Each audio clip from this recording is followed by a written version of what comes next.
Jelang pemilihan umum, aksi dukungan sejumlah purnawirawan TNI Polri kepada bakal capres tertentu disampaikan dengan cara yang demokratif. Namun sebagian kalangan menilai efektivitas dan pengaruh mereka dalam menggait dukungan suara signifikan bagi parpol dan bakal capres yang didukung patut dipertanyakan. Dukungan dari purnawirawan saat ini dinilai hanya sebagai simbol partai. Belum terlihat sebagai simbol politik yang bekerja untuk meraih suara. Pernyataan dukungan kepada bakal capres sebenarnya merupakan sesuatu yang lumrah dalam politik. Pada 2 pemilu sebelumnya juga demikian. Aksi para mantan petinggi militer terhadap SBY pada Pilpres 2004 merupakan contoh kasus yang fenomenal. Sekedar diketahui, Prabowo Subianto mendapat dukungan dari purnawirawan TNI Polri untuk menjadi calon presiden 2014.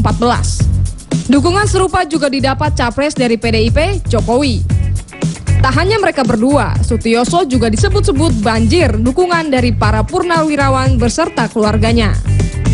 Sebagian kalangan menilai dukungan dari purnawirawan jelas tidak akan mendulang suara capres. Hanya saja dalam berpolitik harus ada kelompok kepentingan yang mendukung agar dapat memobilisasi dukungan masyarakat. Ya pemirsa, manuver para jenderal jelang Pilpres ya, ini biasa setiap pemilu. Namun bagaimana dengan Pilpres 2014 ini kita akan memperbicarakan, karena ini setidaknya sudah ada 3 ya yang kemudian sudah secara tegas gitu menyatakan sebagai capres: Abu Rizal Bakri, Jokowi, dan juga Prabowo Subianto. Kita akan melihat bagaimana, karena ini dukungan para purnawirawan jenderal sudah mengalir ya ke masing-masing capres. Juga tadi disebut juga Sutioso. Kita akan bahasnya bersama narasumber yang sudah hadir di studio. Ini ada Pak Effendi Simbolon, Ketua DPP PDI Perjuangan. Selamat malam, Pak Effendi. Apa kabar? Baik, Pak Effendi. Dan ini ada Majen TNI Purnawirawan Priyanto ya, mantan Aster Kasat, juga mantan Wakil Gubernur DKI ini. Selamat malam, Pak Pri. Selamat malam, Mbak. Ya, ini mendukung siapa nih Pak? Sudah menentukan pilihannya? Oh, belum. Atau belum diumumkan? Belum dibuka.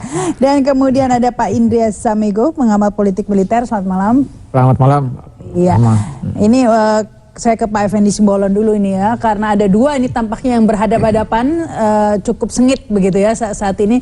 Prabowo dan Jokowi tampak dalam kampanye ya, berbalas puisi, kemudian bersaing dalam dukungan jenderal ini.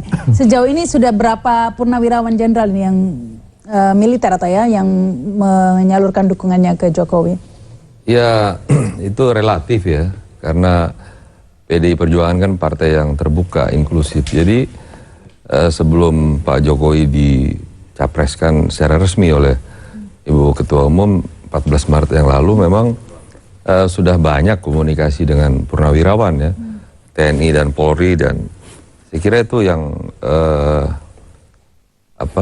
normatif saja ya, tidak berlebihan begitu, karena tapi ini pentingnya juga karena disebut-sebut juga nih cawapresnya dicari yang dari militer juga, Riami Satria Kudu, Muldoko, kemudian sudah disebut-sebut begitu. Ya itu kan aspirasi ya, aspirasi rakyat Indonesia, sama dengan Ibu Ketua Umum juga menetapkan Pak Jokowi itu kan bagian dari menjawab aspirasi. Jadi ya sah-sah saja aspirasi ingin memaketkan dengan calon dari militer begitu ya. Ya, tapi kita tidak mengenal lagi dikotomi itu. Tapi bahwa kita menghargai ada leadership juga dari sisi para purnawirawan, iya. Tapi tidak mutlak kemudian yang militer aktif dengan purna itu kemudian sama. Itu kan persepsi kita ketika kita terlalu lama di rezim Orde Baru ya. Bagaimana otoritas militer yang begitu kuat untuk masuk ke sendi-sendi politik praktis kita, itu terbawa gitu. Tapi sebenarnya kami karena terbiasa bersama dengan para purnawirawan ya nggak ada hal yang istimewa begitu, purna atau masyarakat sipil. Baik, ini Pak Pri, begitu Jokowi diumumkan ya sebagai capres, dukungan mengalir begitu, termasuk juga dari kalangan militer begitu. Dan ada harapan juga agar cawapresnya juga dari kalangan militer. Kalau Anda melihatnya bagaimana nih Pak Pri? Ya. Lumrah. Beberapa orang tua dulu pernah bilang bahwa soko guru suatu negara itu ada 4. 1 petani, karena dia yang menghidupi untuk makan. Kedua, guru, karena dia yang membuat masyarakat atau rakyatnya pandai. Ketiga adalah tokoh agama, biar moralnya baik. Dan yang keempat, tentara. Penting gitu. Jadi kalau ada yang lirik itu bagi saya normal. Karena di tentara itu kehidupannya jelas. Udah jelas lah, semua orang tahu lah. Sampai jenjang perwira tinggi, dia itu mulai dari letnan 2. Yang memiliki anak buah 30, plus istrinya kalau semua berkeluarga, plus anaknya. Oke. Jadi lumrah, kalau ngelirik itu lumrah. Saya hadir di sini, ya. Saya tertarik dengan judul itu tadi ya. Sebab saya melihat di televisi, ya. Ada penjelasan dari beberapa pati, ya, yang mengatakan nggak ngaruh gitu. Dengan dukungan para purnawirawan itu nggak ngaruh. Ada juga yang istilahnya satu perwira tinggi, pensiunan perwira tinggi sama dengan kopral sama. Itu jenis suaranya. Tapi di sini saya sebagai seorang purnawirawan, ini real, ini saya akan cerita. Ngaruhnya besar. Kalau para purnawirawan itu ketika dinasnya mampu memberikan warna kepada satuan dan menjadi idola, dia melihat televisi, oh bapak saya kepada si A, tidak menutup kemungkinan dia akan ikut. Dan itu menjadi banyak. Karena perwira tinggi itu pindah-pindah satuan. Gitu. Seperti saya purnawirawan, datang ke asrama, Pak pokoknya manut, bapak mau kemana saya ikut.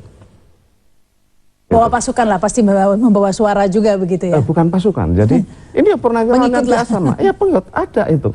Nah, kalau yang aktif kan jelas nggak boleh berpolitik, nyoblos.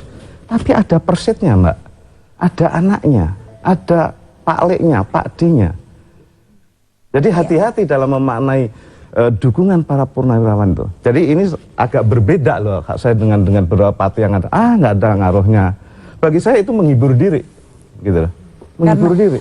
Kalau menurut Anda Pak Indri, berpengaruhkah ini suara dukungan dari militer ini? Ya, saya kira memang dari sisi jumlah, ya, ini bisa diperdebatkan. Tapi Pak Pri mengatakan satu orang purnawirawan punya pengaruh terhadap mungkin pengikutnya gitu ya, bisa saja. Tetapi toh kalau di jumlah-jumlah nggak banyak juga sih. Tidak signifikan. Tidak signifikan dalam konteks 186 juta yang diperebutkan oleh 12 parpol itu. Tetapi yang ingin diberi cap khusus dari adanya relasi antara purnawirawan dengan partai itu, karena tadi Pak Effendi Simbolon sudah menyampaikan sekian puluh tahun di bawah Popabri itu, ya, walaupun Popabri itu punya hak politik sama dengan kita orang-orang sipil, tapi Popabri seolah-olah menjadi semacam wadah secara institusional solid bagi keluarga besar angkatan bersenjata. Dan memang sejarahnya begitu. Siapa yang ingin menguasai Indonesia ini lebih dari tadi kuasailah militernya gitu kan. Ini pun berlaku negara-negara lain sebenarnya. Enggak, khususnya di Indonesia, karena memang dulu militer berpolitik di fungsi itu. Tapi sekarang kan zamannya sudah lewat. Jadi contohnya misalnya dalam pemilihan gubernur DKI saja, berapa itu purnawirawan masuk, ya nggak ada satupun yang menang, kalah oleh Jokowi gitu kan. Itu saja yang menurut saya yang dipakai adalah label institusinya tadi, purnawirawan gitu. Jadi ini kan suatu yang eksklusif untuk purnawirawan. Tapi sebetulnya tidak ada garis komando lagi dari even misalnya Pak Pri bintang 2 kepada ini. Jadi paling tadi kekeluargaan saja, kerabat gitu kan. Tapi kalau Anda melihat PDIP ini mungkin ya sudah ada Pak Effendi Simbolon di sini, Pak. Pilihan cawapres dari PDIP ini agak condong ke militer ya. Tadi itu ada nama Maria Mezetiakudo, ada Muldoko. Apakah ini juga tadi itu kalau ingin menguasai negara harus kuasai militernya untuk mengimbangi seperti itu? Saya kira kembali lagi ini kalkulasi politik kontemporer yang agak berbeda dengan masa lalu. Jadi karena tidak ada sebuah partai yang bisa memperoleh kemenangan mutlak, ya kan. Jadi kalau misalnya PDIP, partainya Pak Effendi ini sungguh-sungguh sudah memiliki presiden, kemudian calonnya harus militer. Nah persoalannya harus didukung oleh partai politik kan gitu. Jadi tidak bisa hanya berpegang pada background itu saja, tidak bisa. Militer tetapi didukung oleh partai gitu. Jadi utamanya koalisinya iya, itu tadi. Karena itu itu sangat penting, lebih penting ya, dibandingkan dengan pertimbangan-pertimbangan yang lama itu. Iya, tetapi apa benarkah ini militer memberi apa ya lebih secure ya jika cawapres militer terutama Jokowi yang sipil ini agar tidak mudah digoyah begitu ya. Kita akan bahasnya nanti, tapi pemirsa ada apa berita segera kembali setelah pesan-pesan berikut ini.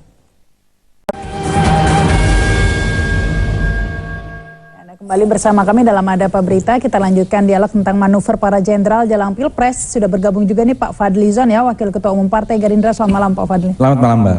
Ya, ini mungkin ke Pak Fadli aja langsung ya kan.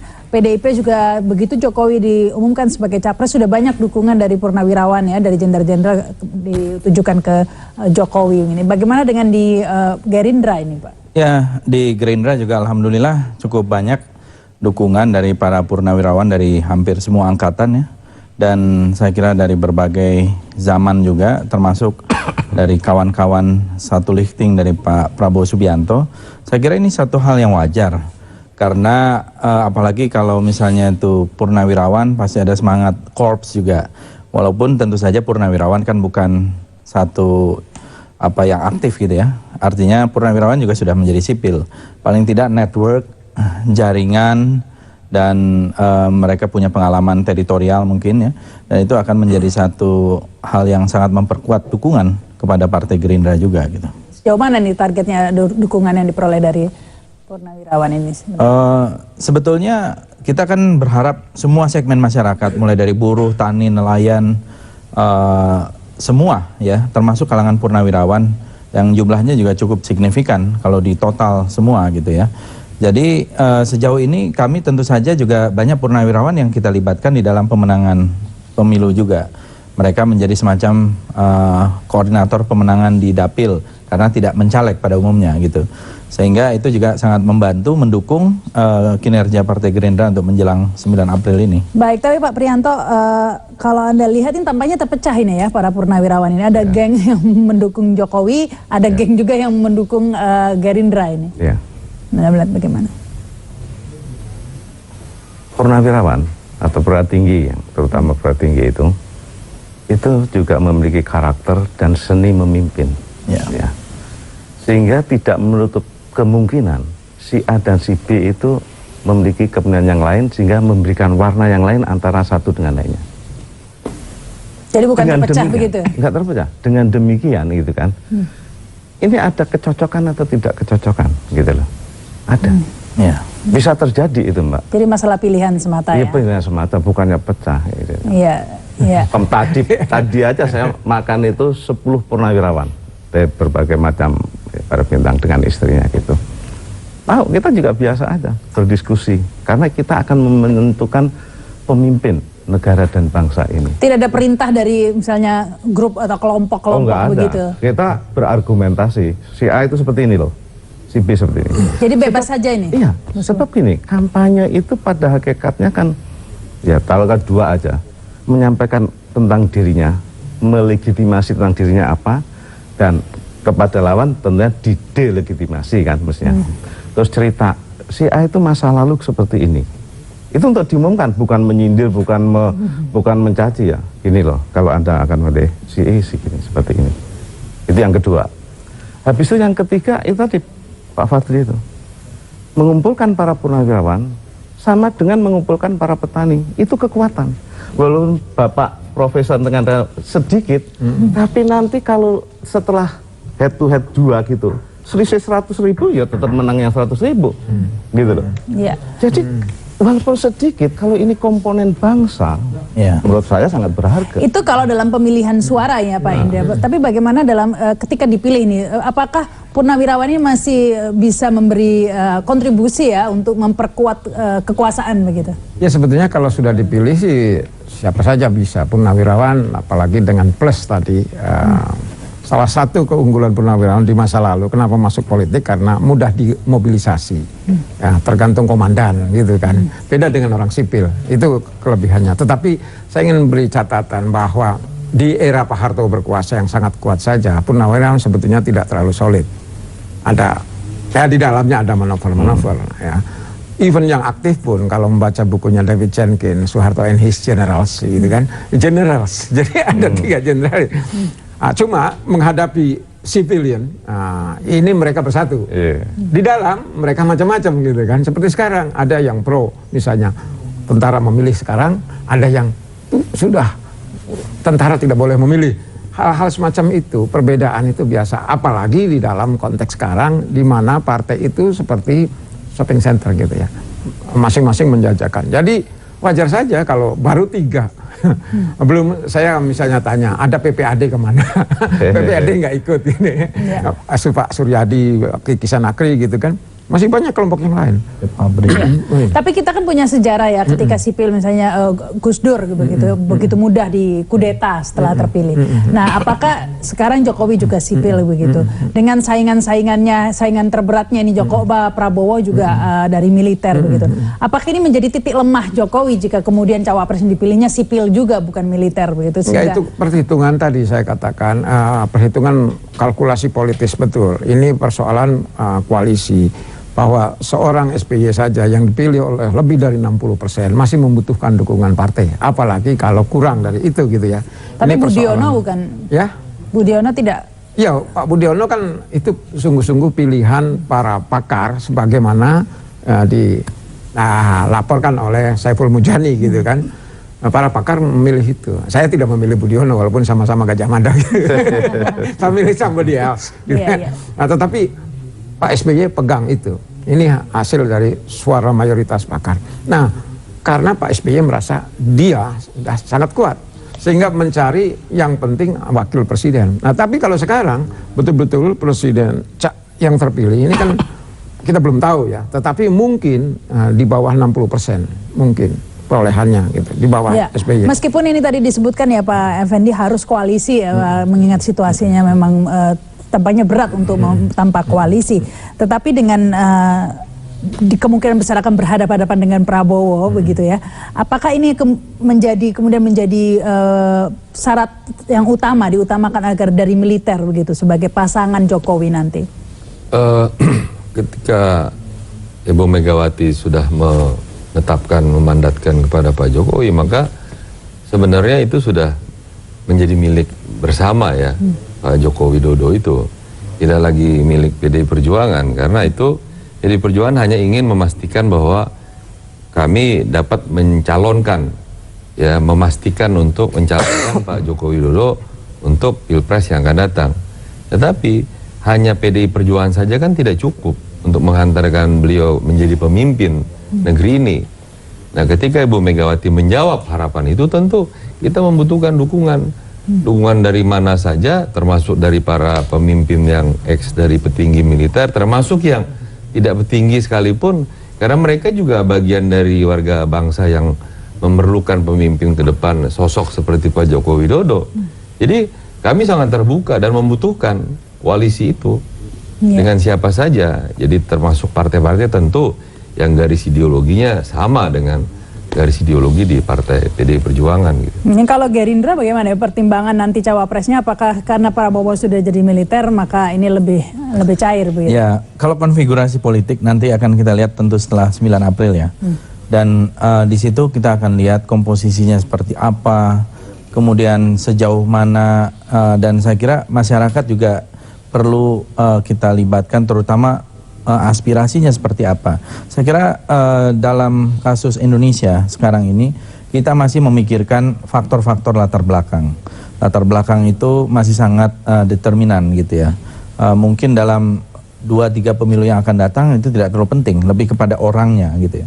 Tetapi sekarang latar belakang masih diperlukan. Misalnya, apa sih yang diharapkan oleh masyarakat terhadap pemimpin yang akan datang? Mereka inginkan yang jujur, ya. Kemudian yang jujur, yang kemudian yang kedua adalah yang melayani, kemudian tegas dan cerdas dalam mencari masalah, solusi-solusi masalah yang ada gitu. Nah, saya kira ini adalah yang ingin kita itu semua sampaikan. Ada di Pak Jokowi loh, Pak Badi. Ada di Pak Prabowo juga. Oh gitu. Ya. Jadi ini kalau perlu berbalas puisi sekarang juga ini. Jadi kalau itu saya kira konfigurasinya nanti pada tanggal 9 April kan jelas. Dan di situ saya kira ya kita ingin ya tentu yang akhirnya menjadi hakim adalah masyarakat gitu. Iya, Anda melihat seperti itu Pak Indria, bahwa memang latar belakang itu sudah tidak terlalu signifikan lagi atau tidak terlalu besar lagi pengaruhnya di Pilpres kali ini, lebih kepada personanya. Kebetulan saya lahir dari kultur yang sama dengan Pak Pri, orang Jawa. Ya, jadi masih memperhitungkan bibit bebet bobot itu. Masih berpengaruh. Masih gitu. Tetapi tentu saja dengan lebih kontekstual, mencari referensi-referensi yang itu. Jadi kalau misalnya tadi TNI, ya TNI dulu tuh berdufungsi, jadi sangat berpengaruh. Mau menguasai politik Indonesia harus kuasai TNI misalnya kan. Iya. Perubahan-perubahan hanya terjadi kalau TNI mau. Nah sekarang TNI kan tidak berpolitik lagi, ada purnawirawan. Tapi yang dipakai adalah tadi backgroundnya itu militer. Memang paling mudah memobilisasi tentara itu, mantan tentara. 30 tahun hidup di dalam satu struktur of command yang jelas gitu. Beda dengan sipil.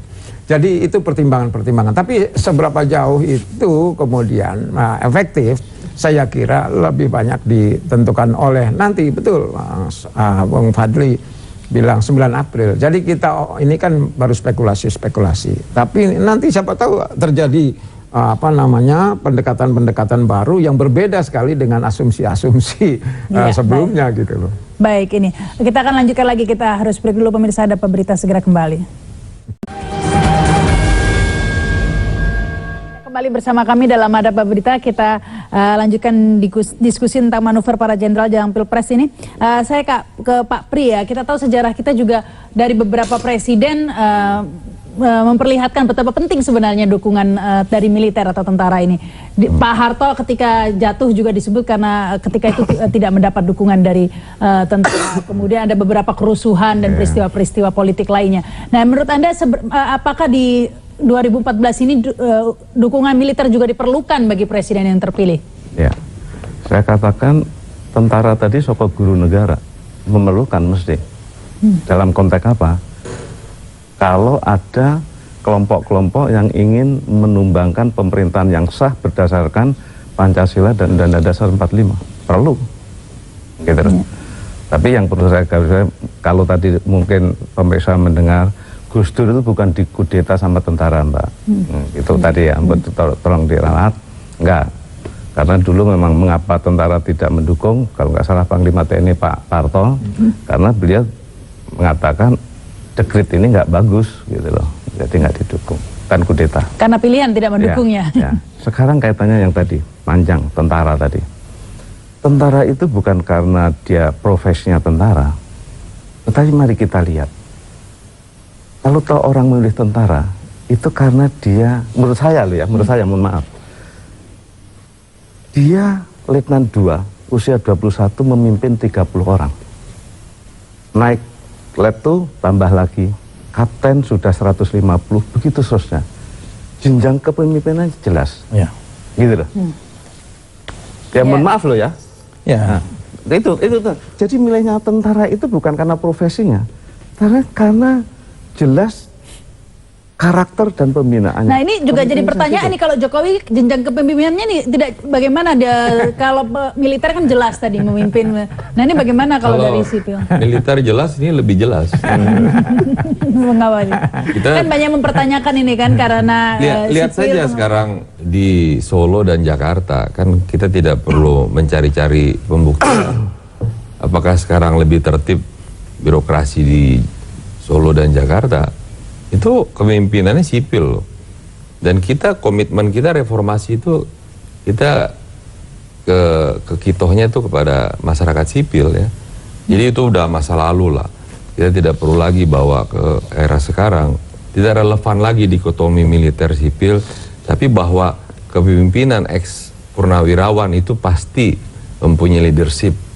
Ya tadi yang disampaikan oleh Pak Pri tadi, itu sangat penting bagi memberikan kontribusi.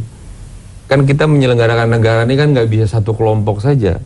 Ya. Kita perlu bersama. Jadi diwakili oleh berbagai Iya, kita perlu kelompok bersama. Ya. Dan kita harus sadar bahwa sampai kapanpun TNI itu kan dia kan tentara rakyat. Jadi dia tidak jauh dari rakyat, dia ada di tengah-tengah rakyat, maka rakyat tidak resisten terhadap TNI, tapi politik TNI-nya yang resisten, yang sudah kita hilangkan sejak reformasi yang lalu. Tapi Pak Fadli, gaya kepemimpinan seperti apa sih sebenarnya menurut Anda yang dibutuhkan oleh, lebih diinginkan oleh masyarakat? Gaya kepemimpinan yang sipil, yang lebih santai seperti Pak Jokowi, atau gaya kepemimpinan yang militer, lebih tegas, lebih jelas seperti Prabowo ini? Itu harus ditanya kepada masyarakat, ya. Tetapi kalau kita lihat, TNI ini alat negara, kita butuh, dan saya sependapat dengan Pak Pri bahwa kita melihat banyak sekali proses rekrutmen kepemimpinan nasional dulu banyak melalui TNI, dan kalau kita lihat ada jenjang, ada hierarki, kemudian ada komando, di sisi lain ada tanggung jawab, meskipun di dalam politik sipil agak berbeda ranahnya gitu. Nah, saya melihat bahwa ke depan ini kita sih tidak melihat dikotomi sipil atau militer ya, tetapi kepada sosok leadership ya. Leadership ini sangat penting, karena kalau di atas itu korup, ke bawah pasti akan korup. Kalau di atas itu bersih, ke bawah pasti akan bersih. Nah, saya kira yang dibutuhkan nih satu leadership yang semacam itu, yang bisa membawa rakyat kita ini kembali bangkit ya, dan Indonesia ini menjadi macan Asia gitu. Baik, kita terima dulu macan Asia lagi nih. Kita terima dulu nih teleponnya. Halo, selamat malam. Malam. Iya, silakan, dengan siapa, di mana Pak? Pandang di Kerawang. Ya, silakan Pak, langsung. Iya, ya. Malam. Iya. Malam. Iya, saya cuma mau ini aja dari rakyat biasa lah, sipil nih, mau ngasih komentar doang gitu, istilah buat para pemimpin masa depan. Jadi belum sepatutnya lah Indonesia itu mah dipimpin sama sipil. Lihat yang ke belakang-belakang, saya sebagai orang awam belum pantas, jadi belum tentu kuat itu mah. Pasti ntar digoyah-goyah lagi, baru juga setahun juga gak nyampe itu, pasti diturunin lagi. Belum waktunya Indonesia ini. Itu menurut terima saya kasih gitu, Pak awam gitu aja ya. Anan.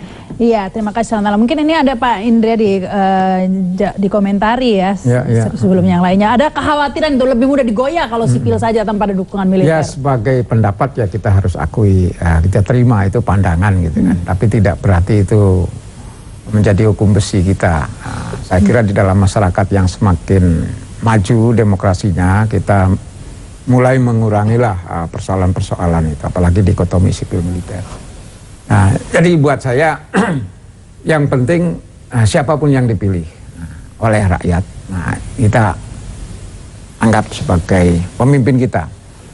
Mungkin ini punya plus minus di dalam praktek pemerintahan selanjutnya. Plusnya kalau dia bagus, berarti didukung. Tapi negatifnya kalau dia tidak bagus. Nah, rakyat sudah memilih itu. Kita sudah punya pengalaman ini 15 tahun reformasi kan, segala macam plus minusnya ada. Tetapi ini sebuah proses yang tidak bisa kita lewati ya. Karena pergeseran transisi dari sistem yang otoriter menuju yang demokratis ini kan tidak mudah. Ini sampai sekarang pun masih ada tarik menarik, ada pro masa lalu. Lihat ada gambar di truk-truk gitu yang kabare gitu. Yang hal semacam itu masih ada penganutnya gitu. Ya kita hargai gitu. Banyak. Masih banyak. Jadi kita hargai itu. Tetapi masalahnya kita harus melihat ke depan. Bahwa setiap pemimpin punya tantangan sendiri-sendiri. Buat saya ya pemilu 2014 ini merupakan satu proses mungkin akhir dari transisi yang berkepanjangan itu. Saya kira tidak akan ada transisinya, Pak, karena dia melekat itu. TNI dengan rakyat itu justru kita yang mendikotomikannya. Dia melekat. TNI berasal dari rakyat, rakyat itu adalah TNI, Pak. Kan tidak ada yang salah di situ. Jadi Pak, kalau buat saya Pak Effendi, yang salah ketika dui fungsi pun sebenarnya ketika itu tidak salah, Pak. Enggak, yang menjadi masalah buat kita, buat saya pribadi, Pak Pri dan teman-teman ini sudah sama dengan kita. Jadi nggak ada ini TNI apa enggak. Nah, tetapi Pak, begini Pak, kromosomnya kan beda, Pak. Seseorang itu kan lahir dari kromosom, Pak. Ya. Kromosomnya Pak Prabowo dengan Jokowi itu beda, Pak. Betul, tetapi Dimanapun dia nanti sampai ujungnya dari kehidupannya berbeda itu, Pak. Bedanya bagaimana, Pak? Dia akan lahir dengan ya memang dia civilian, ya. Ini yang karakternya karakter militer. Ya. nggak akan ada dia model yang Enggak, kalau sekedar seni saja nggak masalah. Beda, Pak. Enggak. Kalau seni, tadi apa namanya, sebatas ada rule of the game dan rule of ethics yang disepakati. Itu yang harus kita cari menurut saya. kan nggak mungkin juga, Ya Pak. jelas, Pak Maaf Prabowo. ya, Pak ya, nggak mungkin juga tentara kita dianjurkan untuk cium tangan komandannya, kan nggak dianjurkan, Pak. Tapi ada. Gitu. Tapi ada. Nah, itu yang sebenarnya itu tuh nggak ada di ranahnya tentara itu, Pak. Tapi kita melihat menonton itu, Ya. ada bintang 4 cium tangan itu buat kita itu apa iya seperti ini doktrin baru di TNI begitu. Ini kita orang sipil tuh, di sipil kita ya memang tidak ada sekat-sekat seperti itu, Pak. Tapi di tentara itu tadi, ketika dia masuk, dia Sabta Margais, maka dia sampai dia nanti akhir hayatnya, sampai dia purna, Pak. Dia akan seperti itu, Pak, karakternya. Saya Betul. juga kan anak kolong, Pak. Iya, betul. Kan gitu, Pak. Iya. Karakternya Baik, tuh mungkin ini itulah sekaligus yang closing menjadi statement ini. kontribusi yang terbesar Saya yang kita kira- harapkan untuk ikut Silakan ini, Pak berpartisipasi. Menurut saya, kita kalau berbicara dukungan dari manapun itu sangat sah ya. Dan partisipasi dari purnawirawan TNI saya kira sangat bagus dalam demokrasi kita, menunjukkan bahwa kita ini sudah setara. Sipil militer tidak ada dikotomi lagi, dan mereka punya pengalaman leadership dari masa lalu yang saya kira itu sangat bermanfaat untuk dukungan dan terutama juga jaringan. Dan ini menunjukkan bahwa politik kita ke depan ini kan semakin beradab. Ya, kita bukan dengan senjata tetapi dengan budaya, dengan kata-kata, dengan konsep ya, dengan platform, Dengan puisi. dengan gitu ya. puisi, dengan program ya. Dan ini ya menurut saya boneka. bagus-bagus saja gitu ya. Dengan begitu kita melihat nanti demokrasi kita tuh memang rakyat yang menentukan. Jadi memang ya harus terbuka gitu. Iya, ini Saya silakan. sebenarnya bukan hanya sah aja, ya. Melirik purnawirawan itu bukan hanya sah aja, Ya. kecerdikan. Ini komponen yang saya tadi bilang, kelihatannya berapa? 100 jenderal. Dulu dia dinas di mana saja, persis. dia memberi warna apa saja, Teritorial. kecerdikan. Bukannya saya mendukungnya, bukan. Ini saya Nggak mendukung juga nggak apa-apa, Pak. Enggak, bukan. Enggak, nanti dikira Udah tanya dia. temen. Enggak, bukan. Ini logis saja gitu loh. Logis saja. Lagi zamannya dukung-mendukung. Terus saya bilang, kalau saya bilang tadi tentara di Letnan itu bukan saya dikotomi sipil militer. Orang luar itu meliriknya di situ itu loh, meliriknya itu. Ya. Kalau ada tokoh sipil, dia dulu ada ketua ranting partai A, naik cabang, terus menjadi ketua umum, itu mesti canggih juga gitu loh. Iya. Gitu loh. Iya, iya. Baik, dan itu membawa juga pengikut tadi itu juga ya. Seperti itu ya. Bukan dikotomi ya. Dikotomi. Tapi Iya, tapi tadi yang dikhawatirkan tadi salah satunya penelpon ya Pak Anan juga tidak seperti itu ya Pak Effendi, tidak takut digoyah seandainya sipil yang enggak. Kedaulatan itu ada di tangan rakyat. Jadi rakyatlah, bapak-bapak, saya, semua kita yang ada di Indonesia ini yang berdaulat atas apapun kewenangan yang ada di Indonesia. Jadi jangan khawatir, tidak meskipun ada. sipil tidak takut digoyah Oh ya. iya, ini kan dia dapat nggak amanah dari rakyat dan dari Tuhan itu. Itu yang kekuatannya bukan dari kelompok tertentu, instrumen tertentu, apalagi hanya sekelompok tertentu. Ini sudah berbeda lah. Jadi Kira-kira memang jangan- inilah nanti yang kita harus uji ya. Kita harus uji nantinya leadership itu adalah ketika orang itu memegang amanah. Itu di situ kita akan lihat. Kalau sekarang ini kan belum.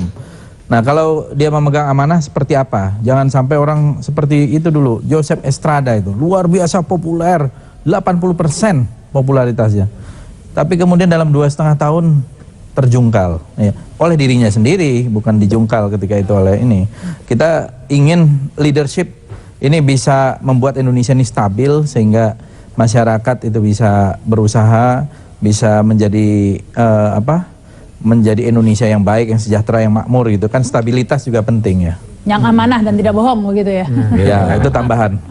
Ini Mbak, itu tadi. Enggak, aku takutnya, kalau sipil naik jadi presiden terus mudah digoyah. Saya kalau ada kesan yang goyah itu ke tentara. Ya, itu jangan. padahal bukan. Jangan gitu. Ya, jangan. Padahal bukan. Ya. Presiden itu panglima tertinggi. Ya.